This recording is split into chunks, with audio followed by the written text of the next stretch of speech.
चले विस्तार से देखते हैं झारखंड की खबरें और सबसे पहले शुरुआत करेंगे गिरिडीह से। गिरिडीह में लॉकडाउन की जमकर धज्जियां उड़ी। कोरोना संकट के बीच ऑर्केस्ट्रा का आयोजन किया गया।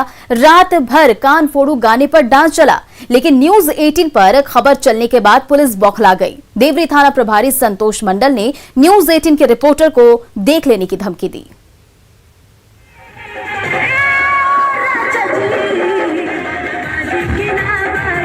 ए राजा जी, बाजा बाजी की नहीं बाजी कि धुन ऐसे बजी कि कोरोना के नियम और कायदे उड़ गए। ना कोरोना का डर, ना चेहरे पर मास्क और ना सोशल डिस्टेंसिंग। ऑर्केस्ट्रा में लड़कियों के डांस पर पैसे लुटाए जाने लगे। तस्वीरें गिरिडीह के देवरी इलाके की है, जहां नवाबान में 2 जगहों पर रात भर डीजे की धुन पर लोग नाचते रहे, सरकार के निर्देशों की धज्जियां उड़ाते रहे, लेकिन ये कान फाड़ू आवाज भी पुलिस को नींद से जगा नहीं पाई।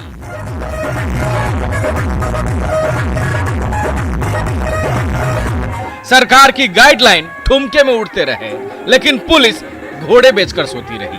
ऑर्केस्ट्रा में लोगों की भीड़ थी, लेकिन ना किसी के चेहरे पर मास्क था और ना ही सामाजिक दूरी का ख्याल। लेकिन पुलिस बेखबर थी। लेकिन न्यूज 18 पर जैसे ही ये खबर चली, गहरी नींद से जागी पुलिस बौखला गई। देवरी थाना प्रभारी संतोष मंडल ने न्यूज 18 के रिपोर्टर को फोन कर न्यूज चलाने पर देख लेने की धमकी दी। हालांकि एसपी ने पूरे मामले की जांच कर कार्रवाई का भरोसा दिलाया, लेकिन सवाल ये कि जिन पर नियम कानून का पालन कराने की जिम्मेदारी है, अगर वो ही अपनी जिम्मेदारी ठीक से नहीं निभाएं और जब हम ऐसे अधिकारियों को बेनकाब करें तो कार्रवाई के बजाय मीडिया को धमकी दी जाती है। क्या ऐसे थानेदार पर कार्रवाई होगी? एजाज अहमद, न्यूज 18, गिरिडीह।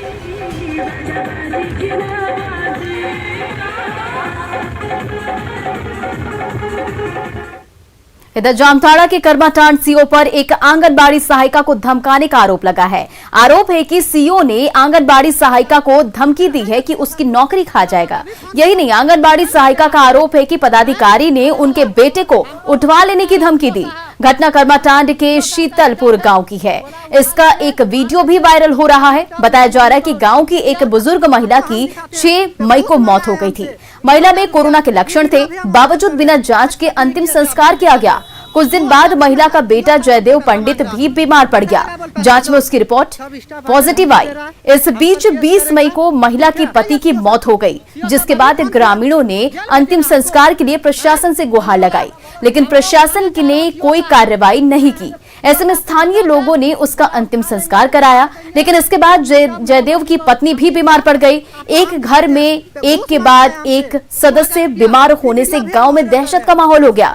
लेकिन आरोप है कि सीओ गुलजार ने आंगनबाड़ी सहायिका पर फर्जी रिपोर्ट तैयार करने का दबाव बनाया है कि गांव में कोरोना का कोई मामला नहीं है। सीओ साहब अभी फोन किया, जेल भेजेगा हमको, थाने वाला हमको उठाना चाह रहा। सीओ साहब यहाँ सीओ साहब का स्टाफ है, बोला उठा लेंगे, मार देंगे। जब मन तब मेरा मम्मी को धमकी दिया।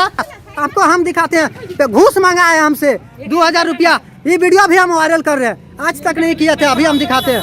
2000 रुपया का सीओ साहब हमसे पैसा मांग रहा। सरकार का भी गाइडलाइन है कि एम्बुलेंस और लकड़ी से लेकर के हर चीज का व्यवस्था करते हुए अंतिम संस्कार का काम कराना है, जिसमें प्रशासन विफल रहा। उल्टे सीओ कर्माटक राजकुमार बावरी जी को दलित बोल करके धमकी दे रहे हैं, अपने लोगों से धमकी दिलवा रहे हैं। क्या भैया, झारखंड और जामताड़ा जिला में कानून का कोई काम नहीं बचा है? कानून नाम का कोई चीज नहीं बचा है, धमकी दिया जा रहा है। हम लोग भारतीय जनता पार्टी के लोग कभी कतई बर्दाश्त इसको नहीं करेंगे और कहना चाहते हैं कि जो जामताड़ा जिले में राजनीति चल रही है किसी एक व्यक्ति के इशारे पर, इसको जिला प्रशासन अविलंब बंद करे और जनता के हित में जनता का काम करने का काम करे, नहीं तो भारतीय जनता पार्टी कतई इसको बर्दाश्त नहीं करेगी। पाकुड़ पुलिस का अमानवीय चेहरा सामने आया। यहां नगर थाना के पास कोविड चेक पोस्ट पर गर्भवती महिला के साथ बदतमीजी की गई। नगर थाना प्रभारी और एसआई पर जबरन थाने में 1.5 घंटा रोकने और हेलमेट नहीं पहनने के लिए 500 रुपए का जुर्माना लगाया गया। वहीं इसके विरोध में आवाज उठाने पर पति से पुलिसकर्मियों ने गाली गलौज की, साथ ही पिटाई भी की। ये तब हुआ जब सरकार की ओर से स्वास्थ्य सुरक्षा सप्ताह के दौरान मेडिकल इमरजेंसी में जाने वाले को छूट दी गई है।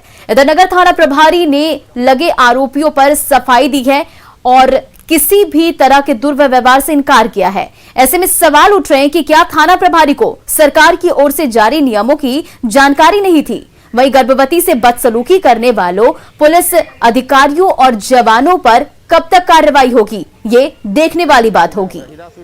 मैं पति बोले जब कि मेरी वाइफ प्रेग्नेंट है, उसको जाने दीजिए, बहुत हालत खराब है, सीरियस है। लेकिन मैं पति को मारते हुए अंदर लेके गए, साथ में हमको भी ढकेलते हुए लेके गए साथ में। उसके बाद ढकेलते हुए लेके गए और 1.5 घंटे तक हम लोग को थाना में बैठा के रखा गया। ऊपर से मैं पति को मारे और मतलब मारने के बाद 500 रुपया का जुर्माना भी भरना पड़ा, हेलमेट नहीं पहने थे इसलिए। तो थाना प्रभारी ने थाना वाले के मौजूदगी में 4-5 पुलिसकर्मी के द्वारा बोला गया इसको अंदर किया जाए गाड़ी के साथ। मेरी वाइफ को मुझे धक्का मारते हुए गाड़ी के साथ मुझे थाना के अंदर घुसाया गया। उसी में एसआई राजकिशोर यादव जी थाना से बाहर की ओर आ रहे थे। उन्होंने मुझे 3-4 थप्पड़ मेरे मुंह में मार दिए। मारते हुए मुझे थाना के वहाँ पर ले जा करके थाना में ले जा करके वहाँ लगभग 1 से 1.5 घंटा हमको वहाँ पर रोक के रखे। इधर साहिबगंज में खुलेआम लॉकडाउन की धज्जियां उड़ रही है। नाव के जरिए लोग बंगाल से आ रहे हैं और इस दौरान नाव पर ना तो सोशल डिस्टेंसिंग रहती है, ना ही किसी तरह के कोविड गाइडलाइन का पालन किया जा रहा है। वहीं बंगाल में चिप्स लेने के लिए रोजाना सैकड़ों ट्रक आ रहे हैं। बंगाल से स्टोन चिप्स लेने के लिए ट्रक साहिबगंज के मिर्जा चौकी, बरवड्डा, पटना, बरहेट और बोरियो समेत कई प्रखंडों में आते हैं। इस दौरान बंगाल से आए ड्राइवर खल्लासी यहां 10 से 14 घंटे तक रुकते हैं, जिससे संक्रमण का खतरा बना रहता है। सूचना मिली है कि लॉकडाउन का उल्लंघन करते हुए नाव के द्वारा बंगाल पैसेंजर ले जाया जा रहा है। इसका सख्ती से अनुपालन होगा। कोई भी नाव पैसेंजर लेकर बंगाल की तरफ लॉकडाउन का उल्लंघन करते हुए नहीं जाएगा। इसी को सुनिश्चित करने के लिए हम आए हैं और यहाँ बल और पदाधिकारी दोनों की परमानेंट पोस्टिंग की जा रही है, जो निगरानी रखेंगे किसी की तरह का नाव उस पार पैसेंजर को लेकर नहीं जाए।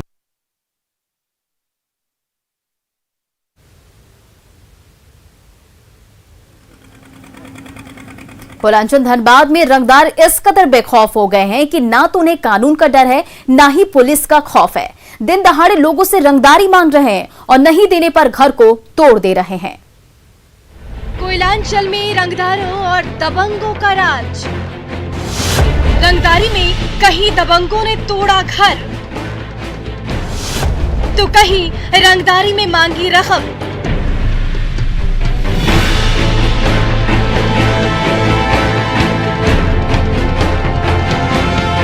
कोयलांचल में रंगदारों और दबंगों का खौफ इस कदर बढ़ गया है कि आम से लेकर खास लोगों का जीना मुश्किल हो गया है। आए दिन बेखौफ रंगदार लोगों को अपना शिकार बना रहे हैं और रंगदारी की रकम मांग रहे हैं। इतना ही नहीं, रंगदारी की रकम नहीं देने पर अंजाम भुगतने की धमकी तक दे रहे हैं। ये हम नहीं कह रहे, ये तस्वीरें उस बात की गवाही दे रही। पहला मामला धनबाद के महुदा का है, जहां दबंगों ने एक परिवार का जीना मुहाल कर दिया। माफिया पीड़ित से 12 लाख रुपए रंगदारी मांग रहे हैं। जब पैसा नहीं दिया तो उसके घर को जेसीबी से तोड़ डाला।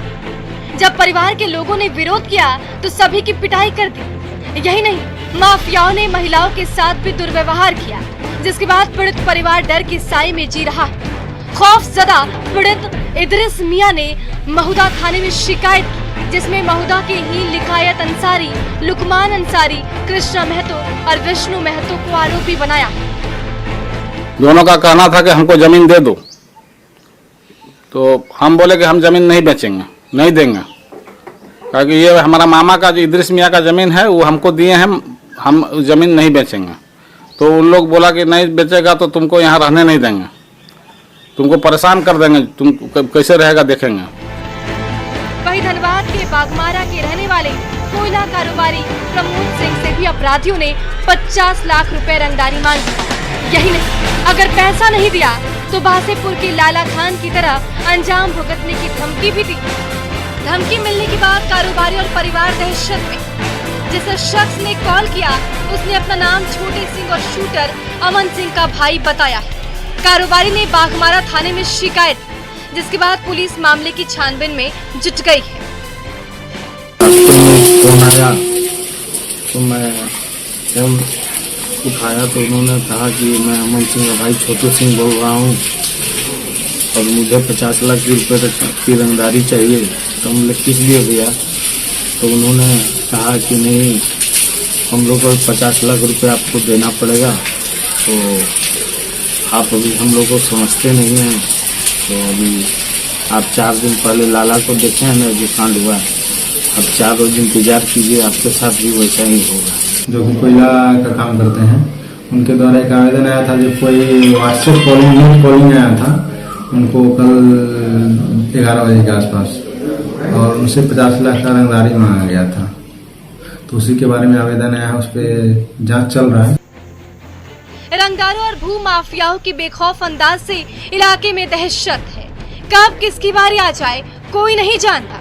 ऐसे में जरूरत है कि पुलिस दोनों मामलों में संजीदगी के साथ जांच कर आरोपियों को जल्द से जल्द गिरफ्तार कर सलाखों के पीछे पहुंचाए, ताकि इलाके के लोग अमन और चैन से जिंदगी जी सके।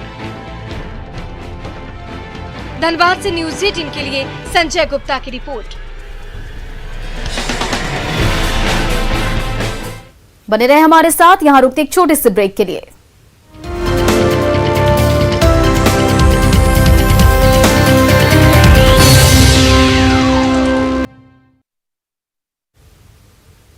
ब्रेक के बाद एक बार फिर से आपका स्वागत है। धनबाद में न्यूज़ 18 की खबर का बड़ा असर हुआ है। धनबाद के बागबारा के फुटबॉल खिलाड़ी संगीता सोरेन की खबर न्यूज़ 18 पर चलने के बाद केंद्रीय खेल मंत्री किरण रिजिजू ने संगीता को मदद का भरोसा दिलाया है। खेल मंत्रालय ने संगीता सोरेन से संपर्क भी किया और पूरी मदद का भरोसा दिलाया। वहीं सरकारी अधिकारी और जनप्रतिनिधि भी संगीता की मदद के लिए आगे आए हैं। डीसी के निर्देश पर बागमारा बीडीओ और सीओ संगीता के घर पहुंचे और आर्थिक मदद के साथ खाद्य सामग्री दिया। वहीं बागमारा विधायक ढुल्लू महतो भी संगीता की मदद को आगे आए हैं और संगीता से सरकार से सरकारी नौकरी देने की मांग की है। दरअसल अंतर्राष्ट्रीय फुटबॉल खिलाड़ी के घर की माली हालत खराब है, जिसके कारण वो ईंट भट्टे में काम करने को मजबूर है। न्यूज़ 18 ने इस खबर को प्रमुखता से दिखाई थी। तत्काल हम लोगों ने कुछ राशन और कुछ राशि उपलब्ध करवाया है और उनसे प्राप्त जानकारी को जिला प्रशासन को उपलब्ध करवाएंगे। तदनुसार नियमानुसार जब तक समाज और सरकार मिलकर ऐसे प्रतिभाशाली बेटी या बहन को अगर हम लोग मदद नहीं करेंगे तो हम लोगों के दुर्भाग्य है और झारखंड कभी खेल के क्षेत्र में आगे नहीं बढ़ सकता। ये सपना भी हम लोग नहीं देख सकते हैं। सबसे पहले आपके चैनल को बहुत बहुत धन्यवाद देना चाहती हूँ, क्योंकि अगर आपने ये न्यूज़ नहीं चलाया होता तो शायद अभी इससे मदद नहीं मिलती, जो कि हम लोग 2 वक्त खाने के लिए मोहताज है। और मैं जो अभी मुझे अस्थायी रूप से जो सहयोग मिली है, मैं इससे संतुष्ट नहीं हूँ। अगर ये अस्थायी रूप से सहयोग मिलेगी कब तक मिलती रहेगी, इसलिए मैं सरकार से कहना चाहूँगी मुझे अस्थायी रूप से सहयोग करे, ताकि मेरी खेल भी जारी रहे और मेरी अस्थायी जो घर की स्थिति वो भी सुधर जाए। तो मुझे एक सरकारी नौकरी दी जाए, जिससे और वो नौकरी ऐसी हो जिसमें मेरी खेल में रुकावट ना आए, मैं अपनी खेल को भी जारी रखूं और मेरे घर की स्थिति भी सुधर जाए। इसलिए मैं सरकार से सरकारी नौकरी की एक मांग करती हूँ। तो फिलहाल इस बुलेटिन में इतना ही। बने रही न्यूज़ 18 बिहार झारखंड के साथ।